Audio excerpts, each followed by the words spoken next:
The first time I realized something was wrong, it was over a grocery list. It was a Tuesday night, nothing special, and I was standing at the kitchen counter with my phone in my hand, reading off what we were out of. I had a pot of pasta going and the water kept threatening to boil over, and I remember thinking very clearly that my whole body felt heavy in a way I could not explain. I said, "Can you please add paper towels and dish soap to the list?" Evan did not look up from the couch. He was half watching something on TV and half scrolling. He said, "We don't need dish soap. I just bought it." I stared at the sink. The bottle was empty. I had turned it upside down that morning and gotten one sad drop. I said, "It's empty. I used the last of it." He sighed like I had made his evening harder. "You always think it's empty because you don't turn it right. There's some in there." I held the bottle up, shook it, and it made that hollow plastic sound. I could have walked over and placed it in his hand. I could have turned it upside down right in front of him. I could have argued for 3 minutes about a $10 bottle of soap. Instead I said, "Okay," and I put the bottle back under the sink. Then I added dish soap to the list myself silently like it was a secret. That sounds small. It was small, but it stayed in my head because it was not the dish soap. It was the feeling that he heard my voice and then chose a different version of reality anyway. Back then I still told myself he was just tired. He worked long hours. He was the kind of guy who always had a plan, always had a system. He did our taxes early, kept the car clean, made sure we had good insurance. When my friends met him, they said I was lucky. "He's so steady," my friend Nora told me once, like that was the main thing. I wanted steady. I did. I also wanted to be seen. We had been married for 3 years. We lived in a small 2-bedroom apartment in a complex that looked nice from the outside, but had thin walls and an elevator that smelled like dog shampoo. I worked in an office doing account support for a medical supply company. It was not glamorous. It was a lot of emails, a lot of polite phone calls, a lot of small problems that felt huge to the people on the other end. Most days I woke up before Evan. I would roll out of bed quietly, brush my teeth, pull my hair into a messy ponytail, and stand in the kitchen while the coffee maker gurgled. I liked those 10 minutes when the apartment was still, and I could hear the hum of the fridge and the distant traffic and nothing else. Then Evan would come in and kiss my head and open his laptop right on the table. Like the day had already started chasing him. He would talk about schedules. He would ask if I paid the electric bill. If I said yes, he would say, "Good," in a tone that sounded like he had been worried I would forget. I told myself he was just careful. I told myself he did not mean anything by it. But it kept happening. Not just with the dish soap. One morning I was getting ready for work and my eyes looked puffy. I had slept badly. I had had one of those nights where you wake up at 3 a.m. and your mind starts listing everything you did wrong that week. I stood in the bathroom mirror and pressed my fingertips under my eyes, and I felt this weird pressure in my chest like I could not get a full breath. When Evan came in, he glanced at me and said, "You should stop drinking coffee so late." I had not said anything yet. I had not complained. I had not asked for advice. I was just standing there trying to put on mascara without shaking. I said, "I think I'm just stressed." He said, "Well, you need to manage it better. You always do this to yourself. You take everything personally at work." I looked at him. He was not being cruel. He was not yelling. He was saying it the way someone might tell you to drink more water. Like a simple fix. Like my stress was a small, annoying habit. I said, "I'm tired." He nodded like he understood. Then he said, "Go to bed earlier. You stay up scrolling your phone. It's not good for you." I wanted to tell him I stayed up because the quiet at night felt like the only part of the day that belonged to me. I wanted to tell him I scrolled because I felt lonely even when he was in the same room. I wanted to tell him that I could go to bed at 9 and still wake up with that tight feeling in my chest. Instead, because it was 7:40 a.m. and I had to leave in 10 minutes, I said, "Okay." That became my answer for a lot of things. Okay, sure, fine. We had never been the couple that screamed at each other. We did not throw things. We did not slam doors. We were polite. We were functional. We were the kind of couple that other people thought was solid. But inside our apartment, there was a slow shift happening. It was like the air changed and no one pointed it out. Sometimes I would try again because I am not naturally quiet. I grew up in a house where my mom narrated everything she was doing and my dad asked questions at dinner, and you had to explain your day. Silence in my childhood home meant someone was sick. So I tried. On a Friday evening after a long week, I sat on the couch with Evan and told him, I feel like I do a lot of the mental stuff. Like remembering appointments, buying gifts, planning meals, keeping track of things. It's tiring. He did not even look at me. He said, just make a list. I blinked. I have lists. Then you're fine, he said. You like lists. You always have. This is not a real problem. I felt my face get hot. It feels like a problem to me. He finally looked at me and his expression was calm, almost patient. You're overthinking again. If you want help, tell me what to do. But don't make it emotional. It's simple. It was the phrase "don't make it emotional" that hit me like something sharp. I stared at the TV, which was showing a couple laughing in a commercial, and I realized I was holding my breath. I let it out slowly and said, never mind. Evan relaxed right away, like the conversation had been a little storm cloud that passed. Good, he said, and he put his arm around me for a second like that counted as fixing it. Later that night I went to bed early. I lay on my side with my phone dimmed and watched the numbers on the clock change. Evan came in around midnight, brushed his teeth loudly, and climbed into bed. He kissed my shoulder and said, love you. I said, love you too, because that was still true in a way. Or maybe it was habit. I did not know yet. The next day we drove to his parents' house for his mom's birthday. It was an hour away, mostly highway, and the car ride was usually when I tried to talk because we were trapped together in a small space. I looked out the window at the winter trees and said, I've been feeling kind of off lately. Evan's hands were on the steering wheel. He was the kind of driver who kept both hands on the wheel even on a straight road. He said, off how? Just sad. And tired.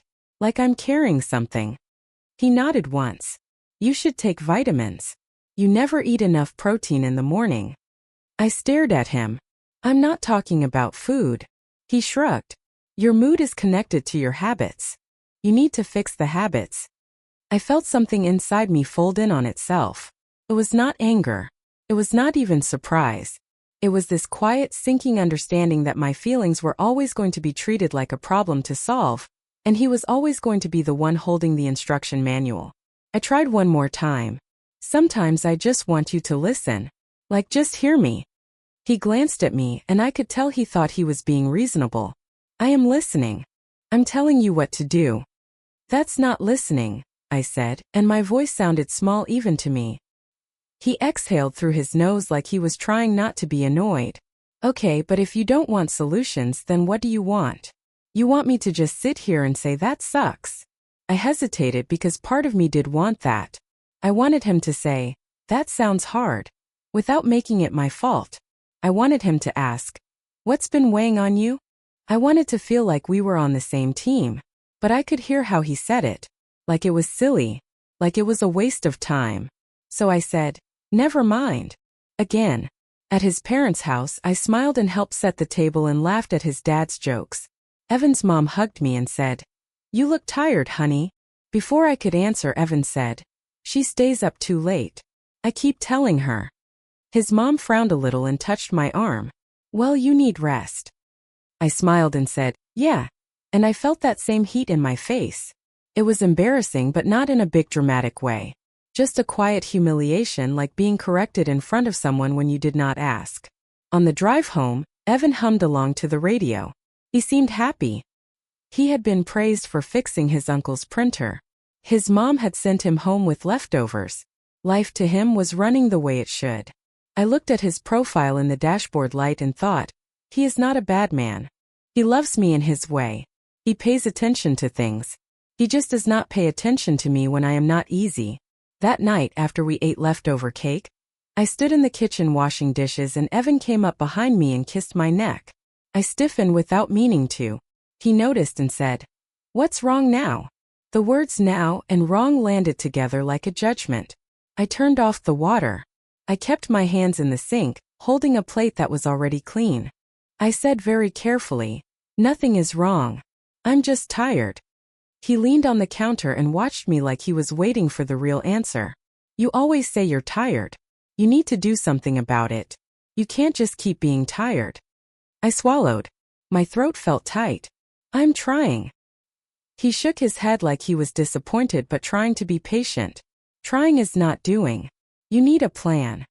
I could feel my heart beating a little faster. It was not fear.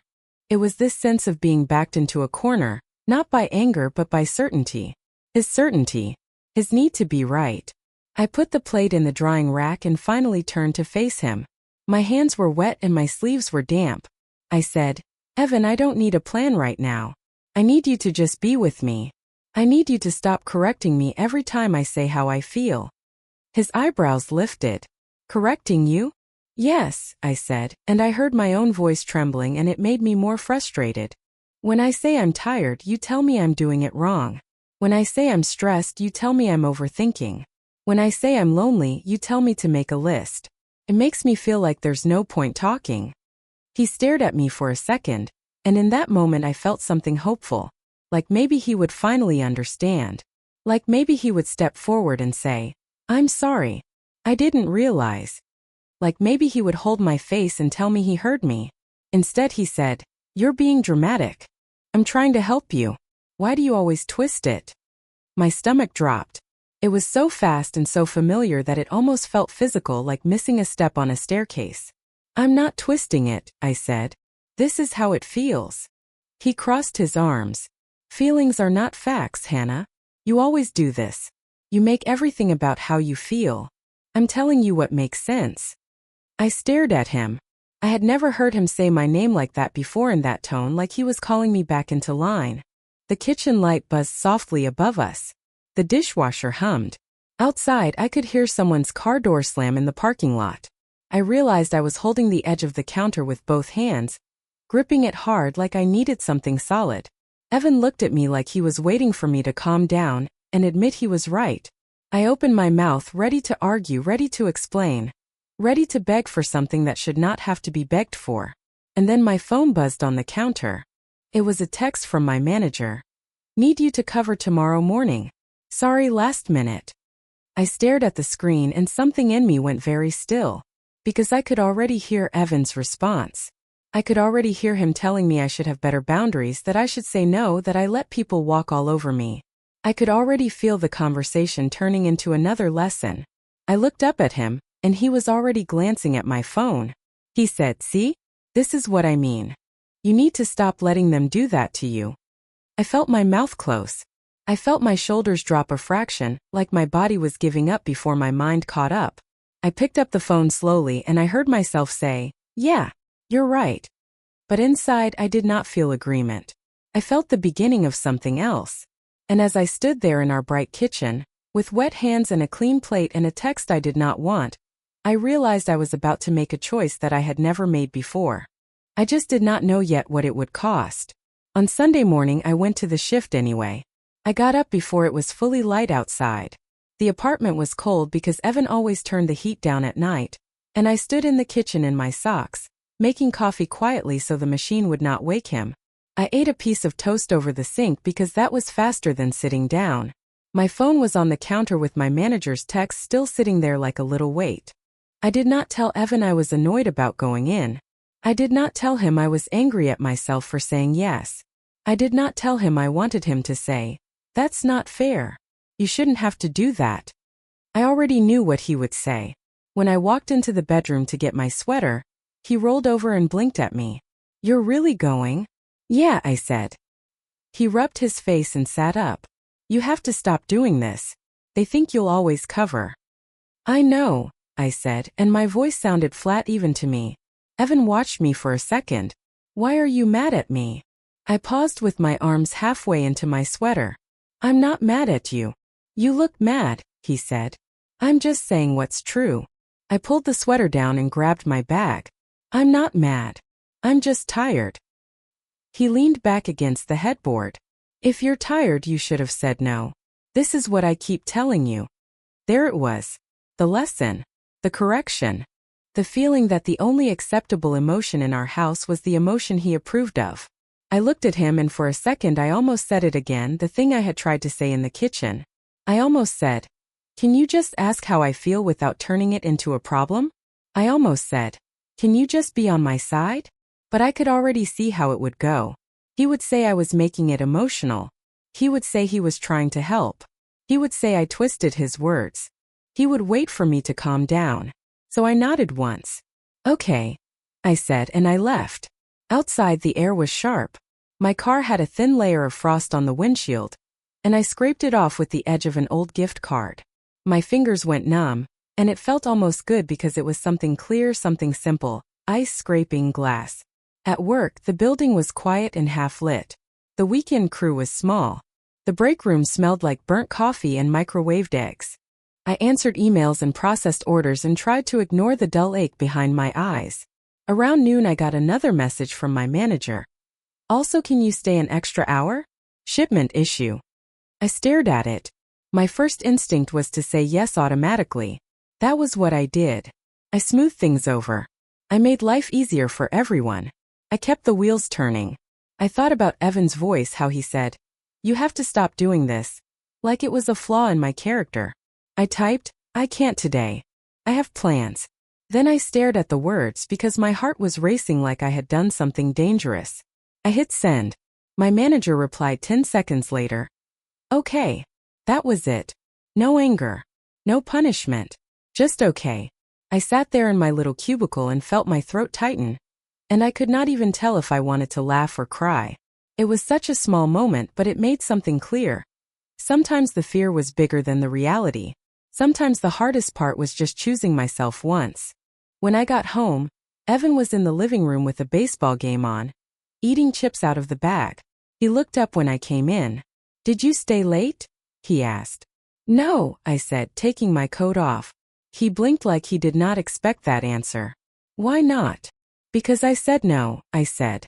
For a second I thought he might say, "Good job." I thought he might smile at me like he was proud. I thought maybe this could be one of those moments where we felt like a team. Instead he said, "See? It's not hard. You just needed to do it."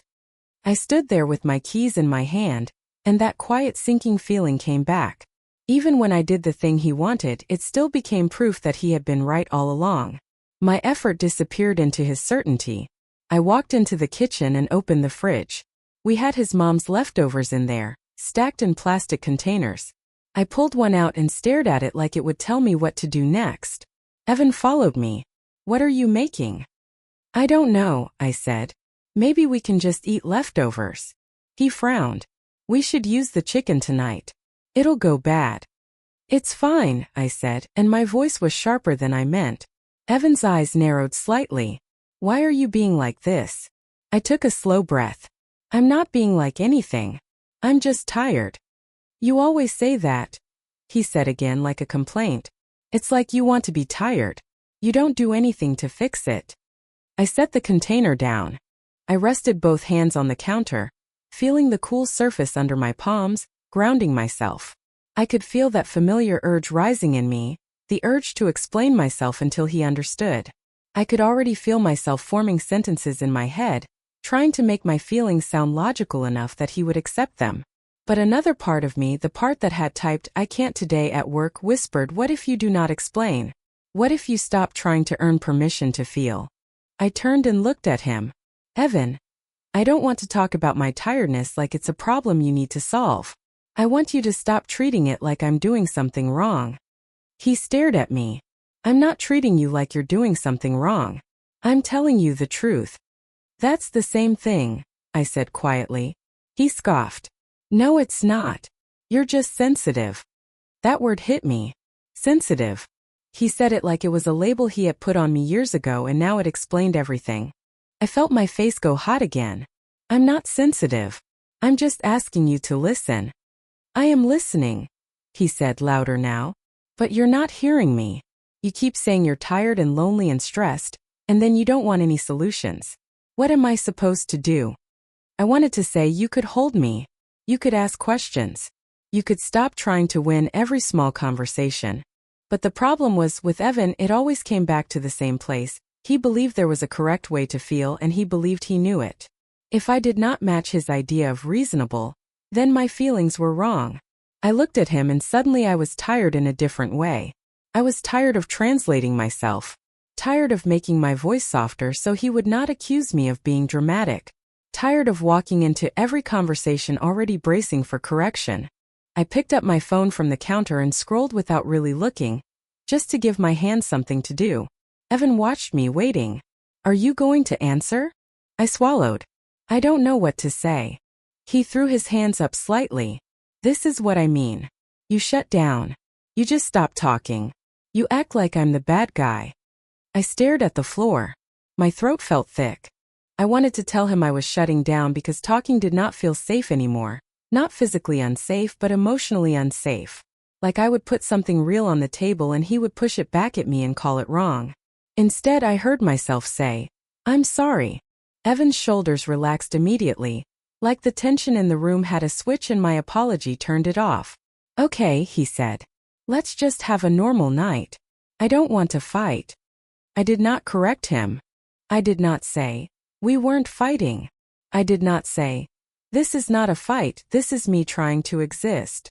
I just nodded and started heating up leftovers. That night, we ate in front of the TV. Evan laughed at something and offered me a chip. I took it and smiled because that was the easiest thing. The apartment felt calm on the surface. The hum of normal life. A couple on a couch, dinner, a show. But inside me, something had shifted. It was not a big decision. It was not a dramatic thought like, I'm leaving. It was smaller and colder. It was the realization that I was starting to protect myself by becoming quiet. On Monday, I tried to be normal. I got up, got dressed, made coffee, packed my lunch. Evan kissed my cheek and said, have a good day. At work, Nora messaged me.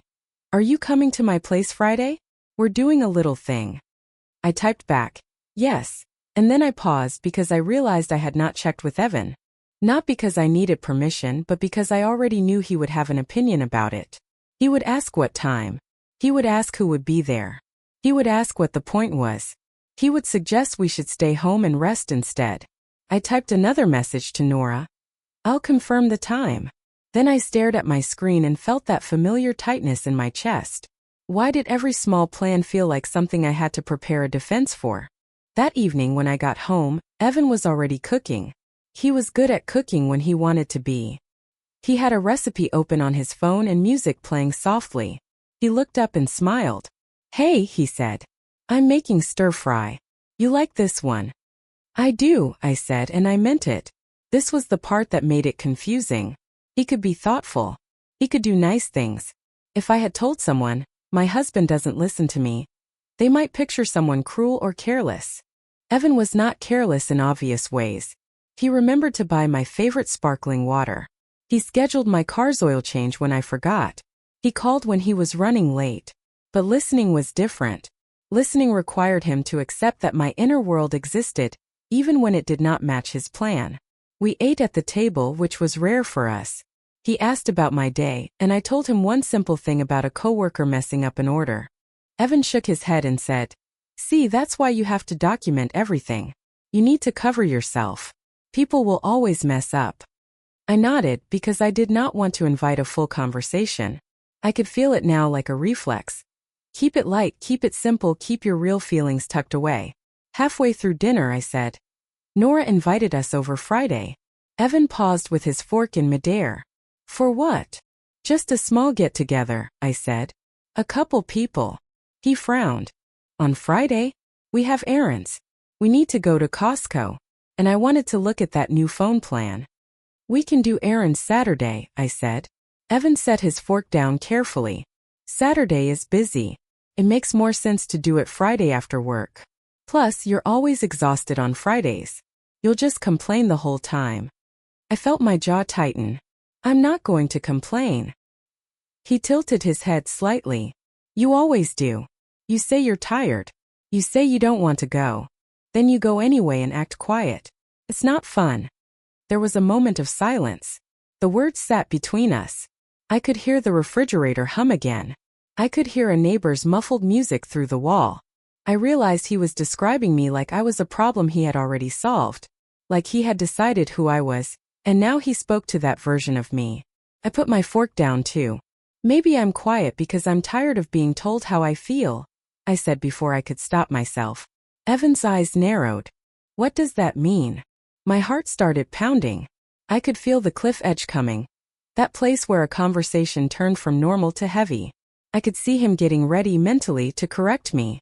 I took a breath and tried to keep my voice calm. It means sometimes I just want to make a plan without it turning into a debate. I want to go to Nora's on Friday. Evan leaned back slightly like he was assessing me. Why is it so important? Because I miss my friends, I wanted to say. Because I feel like my life is shrinking. Because I want to be somewhere I can talk and not be corrected. But I did not say any of that yet. I just said, because I want to. Evan's face hardened in a small way. That's not an answer, Hannah. I felt my hands curl slightly on the table, nails pressing into my skin. The urge to explain surged again, fast and familiar. I could feel myself about to start listing reasons, trying to make my want sound logical enough to be approved. And then in the middle of that pressure, another thought came, quiet but clear. If I have to argue for every simple want, what am I doing? I looked at Evan, and for the first time I did not rush to fill the silence. I did not apologize. I did not soften it. I just sat there breathing, letting the quiet stretch. Evan's eyes flicked over my face, like he was waiting for me to return to the version of me he understood. Hannah, he said slower now, are you seriously making this into a thing? I opened my mouth, and then I heard myself say very calmly, yes, I am. Evan stared at me like he had never seen me before. Evan stared at me for a long second like he was recalculating something. Then he laughed, short and surprised. You're serious? Yes, I said. My voice sounded steadier than I felt. He shook his head. I don't get why you're doing this. We were having a normal dinner. That's the problem, I said. This is normal now. He leaned forward, resting his elbows on the table. So what, you want to fight? I don't want to fight, I said. I want to go to Nora's on Friday. And I don't want to explain it like I'm asking permission. His jaw tightened. I'm not your father. I know, I said. But sometimes it feels like you think you know better than me about my own life. That landed harder than I expected. I saw it in his face, the way his expression closed a little. That's unfair, he said. I'm just practical. About everything, I said. Including my feelings. He stood up and took his plate to the sink, a little louder than necessary. You always turn things into this. I try to keep things running smoothly, and you act like I'm controlling you. I stayed seated. My heart was pounding, but I did not chase him. That felt new. I'm not acting, I said. I'm telling you how it feels. He turned around, arms crossed. Feelings are not facts. I know, I said. But they still matter. He looked at me like I was speaking a language he did not respect. So what do you want from me, Hannah? You want me to just agree with everything you say? No, I said. I want you to stop correcting me every time I open my mouth. Silence settled between us, thick and awkward. The food was getting cold on the table. The music he had been playing earlier had stopped, and the apartment felt suddenly too quiet. Evan finally said, "You're being dramatic." Something in me went very still. I nodded once. Okay. That surprised him. He blinked. Okay. Yes, I said. I don't want to keep talking about this right now. He studied my face, suspicious. You're just shutting down again. Maybe, I said. I need space. He scoffed. From what? A conversation? I stood up and took my plate to the sink, rinsing it slowly. I focused on the water, on the sound it made, on the simple fact that I was breathing. I'm going to bed, I said. It's barely 9, he said. I know. I walked into the bedroom and closed the door gently behind me. I did not slam it.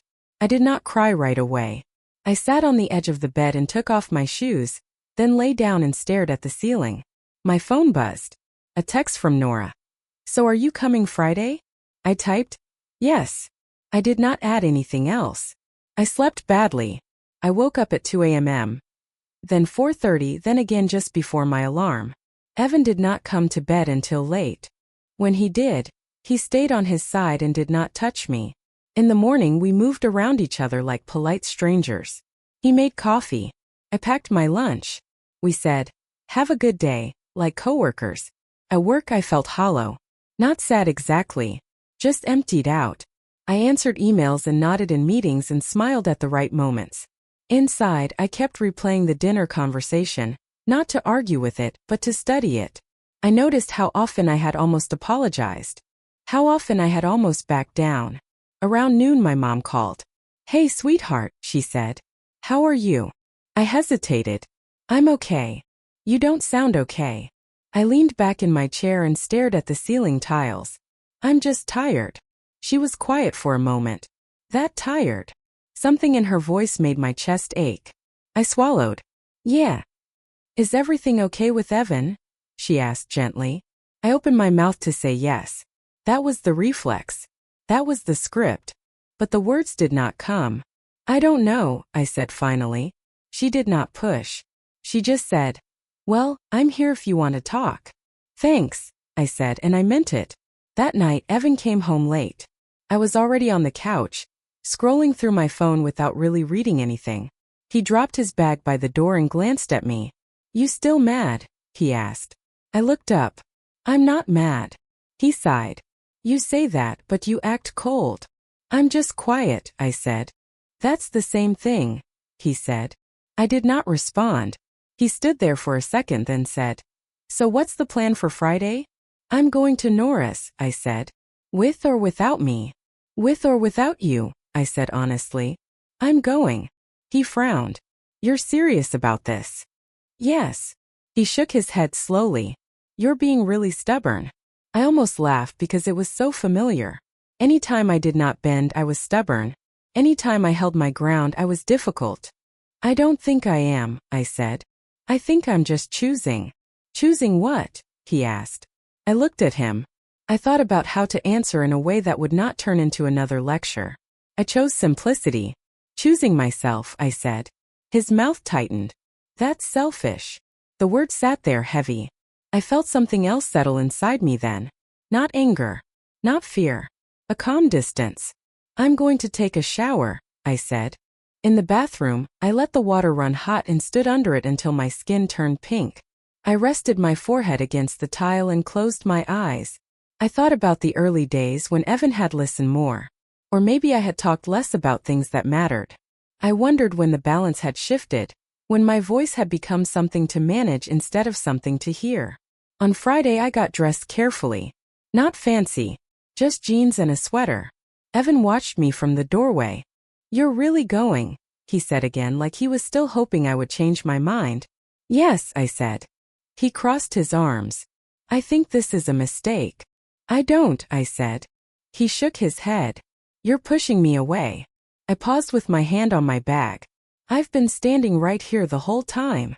He did not reply. At Nora's place, the apartment was warm and loud. Someone had music on. There were drinks on the counter and coats piled on the bed. Nora hugged me tight. "You okay?" she asked softly in my ear. I hesitated, then nodded. "Better now." We sat on the floor with paper plates and talked about work and stupid TV shows and plans that had nothing to do with responsibility. No one corrected me. No one told me what I should be doing differently. On the drive home later, I felt lighter. And that scared me. Evan was awake when I got back. He was sitting on the couch in the dark. "You had fun," he said flatly. "Yes," I said. He looked at me like that answer hurt him. "Good," he said, but it did not sound like it. We went to bed without touching. Over the next weeks, something settled into place. I spoke less. Not because I was trying to punish him, but because it felt safer. Conversations stayed practical. Groceries. Schedules. Bills. Evan noticed. "You're distant," he said one night. "I'm fine," I said. He frowned. "You never talk anymore." I looked at him, really looked. "I tried," I said quietly. He stared back, confused and frustrated. "About what?" I opened my mouth. Then I closed it again. Because in that moment, I realized something that made my chest ache in a new way. He genuinely did not know what I meant. And I did not know how to explain it anymore. After that night, the silence became official. Not announced. Not discussed. Just accepted. Evan stopped asking what was wrong. I stopped volunteering anything that mattered. We moved through the apartment like two people who knew each other's schedules but not each other's thoughts. Mornings were quiet and efficient. Evenings were predictable. Dinner, TV, separate phones, separate corners of the couch. If I said something small like work was weird today, Evan would nod and say, "That's life." If I mentioned being tired, he would say, "You should really fix your sleep." So I stopped mentioning it. I talked about neutral things. Weather. Traffic. A show we both watched. On the outside, we probably looked better than before. No tension. No heavy conversations. No awkward pauses where one of us waited for the other to understand. Inside me, something cooled completely. It was strange how calm it felt. I had expected silence to feel painful, but after a while it felt like relief. I was no longer bracing myself. No longer preparing explanations. No longer replaying conversations in my head, wondering how I could have said things better. I told myself this was just a phase. That maybe all couples went through this. That maybe I was the problem, that maybe I expected too much. But then little moments started stacking up. One evening, I came home to find Evan had rearranged the kitchen cabinets. My mugs were on a higher shelf now. The spices were moved. The drawer I always reached for was suddenly empty. "You moved everything," I said. "It makes more sense this way," he said. "More efficient." "You didn't ask me." He looked genuinely surprised. "Why would I need to?" I stood there looking at a kitchen that no longer felt like mine. "Because I use it too." He sighed. "You're making a big deal out of nothing." That night I stood on a chair to reach my mug and felt something crack, very quietly. Another time I mentioned casually that I might want to switch departments at work. Not a decision, just a thought. Evan immediately said, "That's a bad idea. You need stability. You're not good with change." I waited. I waited for him to ask why I was thinking about it. I waited for curiosity. It did not come. "I didn't say I was doing it," I said. "I know," he said. "I'm just telling you now so you don't waste time." I nodded. And later, alone in the shower, I pressed my palm against my mouth to keep from making a sound I did not want him to hear. The moment I knew something was truly over did not happen during a fight. It happened on a quiet Sunday afternoon.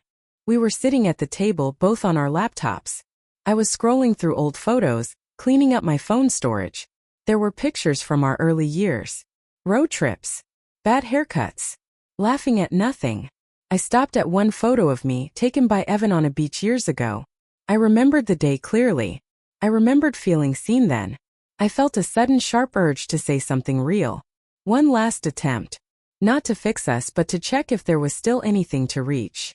I closed my laptop and said, "Evan, can I ask you something?" He did not look up. "Make it quick." I swallowed. "Do you think you listen to me?" He paused, then looked at me like the question was odd. "Of course I do. Really listen," I said. "Not just hear words, but listen." He frowned slightly. "I listen enough. You just don't like what I say back." That was it. Not cruel. Not loud. Just final. I felt something settle into place, like the last piece of a puzzle clicking in. "I see," I said. He watched me carefully. "Why are you asking this now?" I took a breath. "Because I feel like I've been disappearing in this marriage." He shook his head immediately. "That's dramatic." "I don't think it is," I said. "I feel smaller than I used to. Quieter. Like I don't exist unless I'm easy." "That's on you," he said. "I never told you to stop talking." I nodded slowly. "No. You just made it pointless." He stared at me, annoyed now. "So what, you're blaming me for your feelings again?" I looked at him, really looked at him, and for the first time I did not feel the urge to convince him. "I'm not blaming you," I said. "I'm explaining why I'm done." The word hung between us. "Done with what?" he asked. I folded my hands on the table to keep them from shaking. "Done trying to be heard by someone who doesn't believe my feelings matter." He laughed once, sharp. "You're overreacting." "No," I said quietly. "I'm finally reacting." He leaned back. "So what are you saying? You want a break? Counseling? Because this is fixable if you stop being so emotional about it." I felt an unexpected calm wash over me. "I don't want counseling," I said. "Because I already know how that will go. You'll explain. I'll explain. And somehow I'll still be wrong." "That's not fair," he said. "I know," I said. But it's true. He stood up abruptly. You're throwing away a good marriage because you don't like my tone. I stood too. No. I'm leaving because I don't recognize myself anymore. Silence. Finally, he said. So you're just giving up? I shook my head. I gave up a long time ago. This is me choosing myself. That night I packed a bag. Just clothes and my laptop and my charger. I did it slowly. Evan watched from the doorway, arms crossed.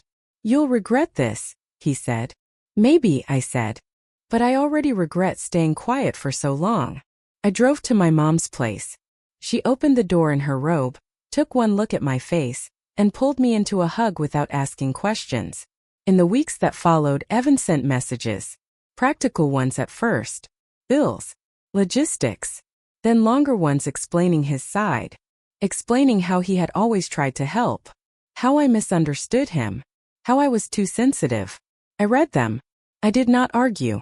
One day he wrote, I don't know why you never told me it was this bad. I stared at that message for a long time. Then I typed, I did. Many times. You just didn't hear it. I did not feel healed. I did not feel strong all the time. Some nights I cried over nothing. Some mornings I missed the routine, the predictability. But something important had returned. My voice. It was quiet at first. Unsteady. But it was mine again. And this time I promised myself I would not give it to someone who kept trying to correct it.